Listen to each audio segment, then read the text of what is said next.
नमस्कार, UPPCS PT target episode में आपका फिर से स्वागत है। शुरुआत करते हैं आज के एपिसोड की। पहला प्रश्न है, ऑल इंडिया इंडिपेंडेंट लीग की स्थापना किसने की थी? सुभाष चंद्र बोस, जवाहरलाल नेहरू, सत्यमूर्ति या फिर उपर्युक्त सभी? इसका सही जवाब है ऑप्शन डी, उपर्युक्त सभी।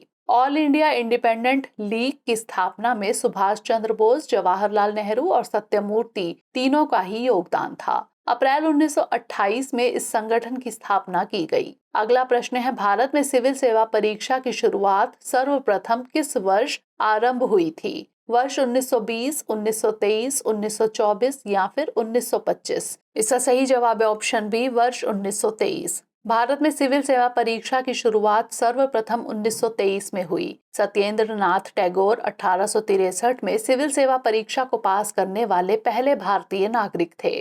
अरविंद घोष ने सिविल सेवा परीक्षा तो पास की, किंतु घुड़सवारी की परीक्षा पास करने में असफल हो गए थे।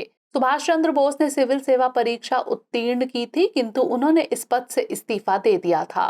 भारत में इस परीक्षा में सम्मिलित होने की आयु 23 वर्ष थी, किंतु बाद में लॉर्ड लिटन ने इस परीक्षा में सम्मिलित होने की आयु 23 वर्ष से घटाकर 19 वर्ष कर दी। अगला प्रश्न है, किस गवर्नर जनरल ने मैसूर पर आक्रमण कर दिया और मैसूर राज्य को हड़प लिया? Lord Cornwallis, Sir John Shore, Lord Wellesley या फिर लॉर्ड क्लाइव? इसका सही जवाब है option C, Lord Wellesley. Lord Wellesley ने मैसूर राज्य को हड़प लिया था। टीपू सुल्तान श्रीरंगपट्टनम के मुख्य द्वार पर लड़ता हुआ मारा गया। आईसीएस में भर्ती युवकों के प्रशिक्षण के लिए वर्ष 1800 ईस्वी में लॉर्ड वेलेस्ली ने कलकत्ता में फोर्ट विलियम कॉलेज की स्थापना की थी। अगला प्रश्न है, किस गवर्नर जनरल ने मुगल शासक बहादुर शाह जफर को लाल किला खाली करने का आदेश दिया? लॉर्ड डलहौजी ने, विलियम बेंटिक, लॉर्ड कॉर्नवालिस या फिर लॉर्ड एमहर्स्ट ने? इसका सही जवाब है ऑप्शन ए, लॉर्ड डलहौजी ने। लॉर्ड डलहौजी 1848 से लेकर 1856 तक भारत का गवर्नर जनरल था। लॉर्ड डलहौजी ने मुगल शासक बहादुर शाह जफर को लाल किला खाली करने का आदेश दिया।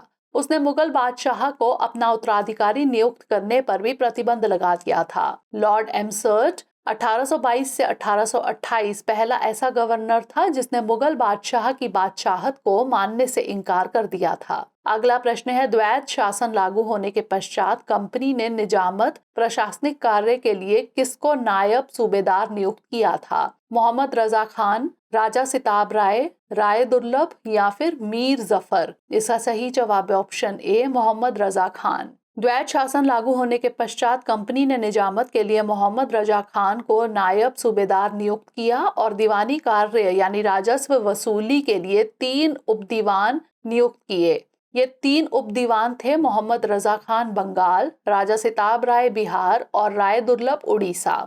अगला प्रश्न है, गांधी इरविन समझौते के लिए भारतीय राष्ट्रीय कांग्रेस के 3 सदस्यों ने गांधी जी को राजी किया था। नीचे दिए गए विकल्पों में से कौन सा व्यक्ति इस कार्य में शामिल नहीं था? तेज बहादुर सप्रू, एम.आर. जयकर, वी.एस. श्रीनिवास शास्त्री या फिर पुरुषोत्तम दास टंडन? इसका सही जवाब है ऑप्शन डी, पुरुषोत्तम दास टंडन। गांधी इरविन समझौते पर महात्मा गांधी व तत्कालीन भारत के वाइसरॉय लॉर्ड इरविन ने 5 मार्च 1931 को हस्ताक्षर किए थे। यह समझौता दूसरे गोलमेज सम्मेलन से ठीक पहले हुआ था। इस समझौते के तहत कांग्रेस ने सविनय अवज्ञा आंदोलन को वापस लेने का फैसला किया और गोलमेज सम्मेलन के लिए तैयार हो गई। इसके लिए भारतीय राष्ट्रीय कांग्रेस के 3 सदस्यों तेज बहादुर सप्रू, एम.आर. जयकर और वी.एस. श्रीनिवास शास्त्री ने गांधी जी को राजी किया था। अगला प्रश्न है, दिल्ली सल्तनत के दौरान निम्नलिखित में से किस प्रकार का कर एकत्र किया जाता था?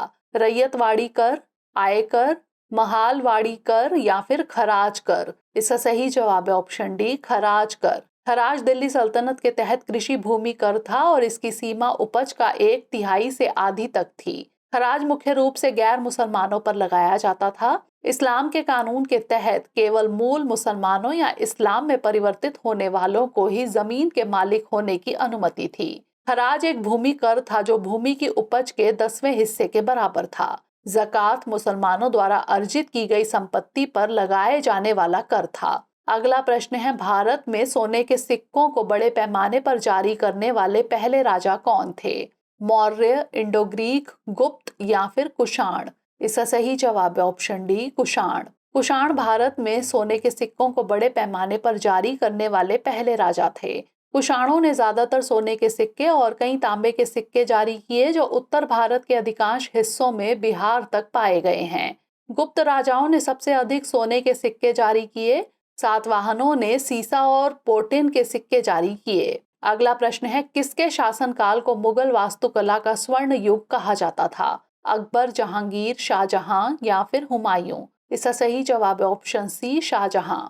शाहजहां का शासनकाल 1627 से 1658 तक मुगल वास्तुकला के स्वर्ण युग के रूप में जाना जाता है। उन्होंने ताजमहल, लाल किला आदि जैसे कई बड़े स्मारक बनवाए। उसने जामा मस्जिद और मोती मस्जिद बनवाई। उन्होंने प्रसिद्ध मयूर सिंहासन भी बनवाया था। अंतिम प्रश्न है, चोलों का प्रशासन किस व्यवस्था पर आधारित था? जिला प्रशासन, स्थानीय स्वशासन, पंचायत प्रणाली या फिर स्वायत्त ग्राम प्रशासन? इसका सही जवाब है ऑप्शन बी, स्थानीय स्वशासन। चोल वंश के संस्थापक विजयालय थे। चोलों के सबसे महान राजा राजराजा प्रथम और उनके पुत्र राजेंद्र प्रथम थे। चोल प्रशासन की सबसे उल्लेखनीय विशेषता स्थानीय स्वशासन का संगठन थी। यह लोकतांत्रिक पद्धति पर आधारित थी। उत्तरामेरूर अभिलेखों में ग्राम प्रशासन का विस्तृत विवरण मिलता है। उर समिति और सभा आदि संस्थाएं स्थानीय स्वशासन के महत्वपूर्ण संगठन थे। तो आज के सेशन में इतना ही। मिलेंगे अगले सेशन में नए प्रश्नों के साथ। तब तक के लिए पढ़ते रहिए एंड स्टे मोटिवेटेड।